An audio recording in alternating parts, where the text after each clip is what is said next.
It's the greed and the materialism that causes you to be drowned in all kinds of sin. You see, a truly godly person isn't interested in pursuing materialism and becoming rich. That's because, as he says in verse 6, godliness with contentment is great gain. That's because their soul is rich in God and therefore has a peace that comes from him. In Psalm 34, 1 and 2, the psalmist said, I'll bless the Lord at all times. His praise shall continually be in my mouth. My soul shall make her boast in the Lord. The humble shall hear thereof and be glad. Psalm 37:16 says, a little that a righteous man has is better than the riches of many wicked.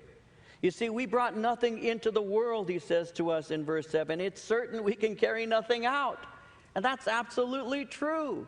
All you take out, basically, is what you sent ahead.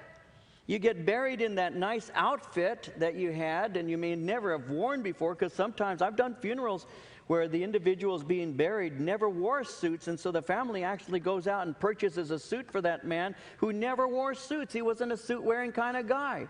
And there he is in the suit, in that casket, the only suit that he had, and they bought it for the funeral. And it's sad to see that, but it's true. There is nothing that you carry out, and that's something that we need to understand. The only thing we have is what we sent ahead.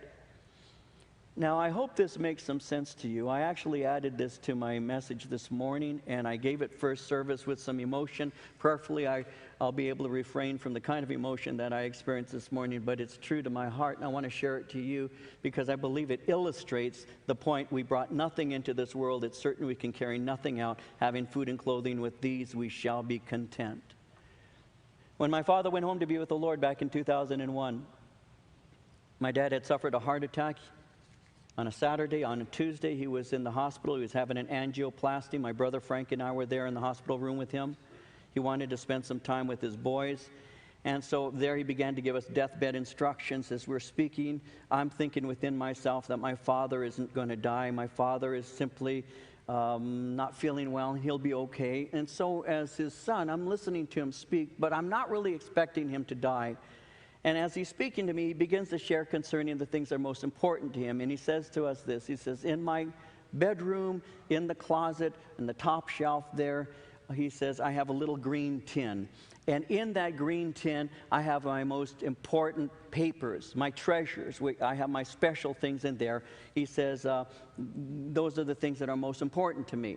And so as his sons were listening and all, and well, 2 days later, my father dies. I was absolutely blown away. I did not expect that. And so I have to go on Friday, and I start making some arrangements, you know, buying a funeral plot and casket and all the things you have to do. And I'm busy doing that while my brother flies in from New Mexico to start taking care of some of the arrangements and all. And so as my brother is at my parents' house, I come over, and it's the evening, and my brother Frank is standing outside as I pull up into the driveway, and I climb out of the car, and I begin walking up the driveway, and he comes out of a darkened area there, and I see him, and he says, David, I opened Dad's little treasure box. And I said, yeah. And he said, you'll be surprised what I found in there. He said, my daddy's special treasures. Well, you see, we expected to find life insurance papers, the deed for the house, stocks, bonds, anything like that. We expected that to be in this fireproof little box that he had. But instead, he found what was most important to my father.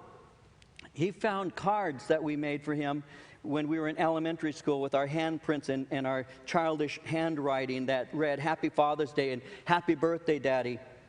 He found excuse me, here I go. I'm sorry. He found my baptism certificate when I got baptized in December of 1950. He found pictures of us when we were in elementary school.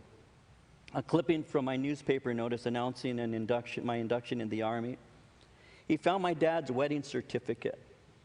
But he didn't find insurance papers. He didn't find CDs.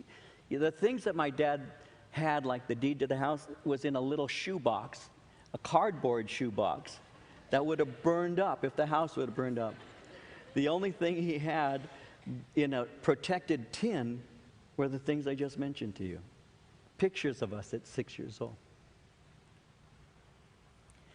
Report cards. Why he kept mine, I don't know. Maybe to laugh at once in a while, I don't know. Those kinds of things mattered to my father.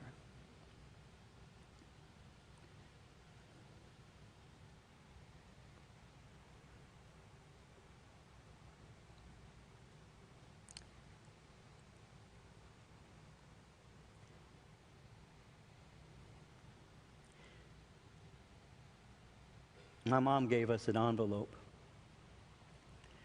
of the things that Daddy had left to us, all 4 kids. I don't even know where that envelope is. I didn't want it. I didn't want it. I didn't want his things. I wanted him. This ring that I'm touching right now, this is my dad's ring. That's what I wanted. I have a coffee mug at home on a desk, my desk. It's my dad's coffee mug. It's right in front of me every day. Do you think I want the mug that held his coffee?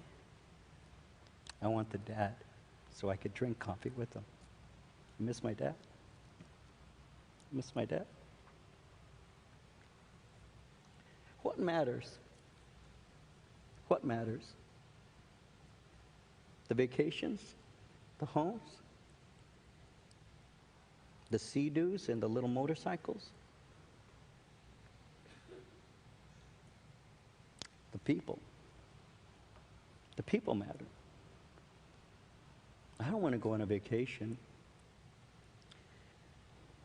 I'd love to just be able to sit down one more time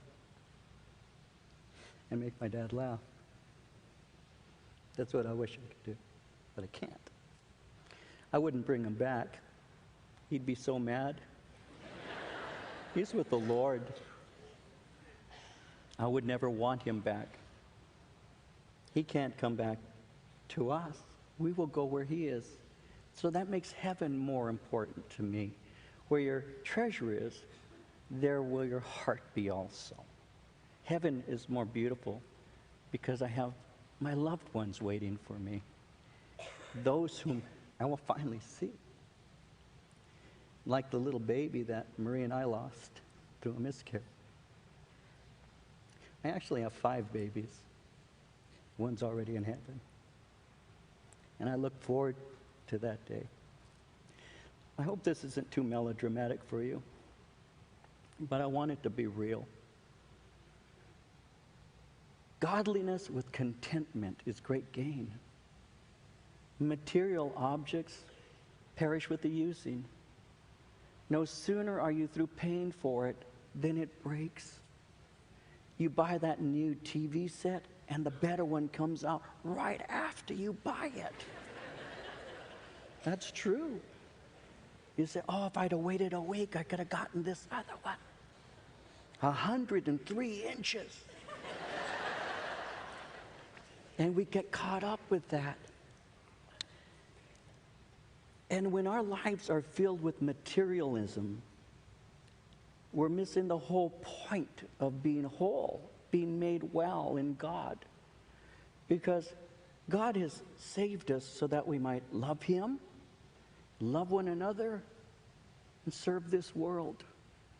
That we would love his word, that we'd learn to worship him, that we'd love fellowship, and we'd tell people about Jesus Christ.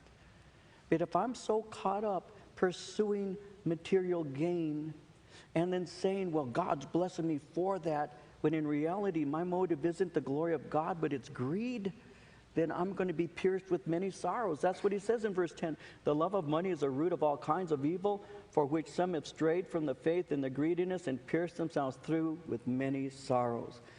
You see, Job knew it. He said, naked came I out of my mother's womb, and naked shall I return. The Lord gave, the Lord has taken away. Blessed be the name of the Lord.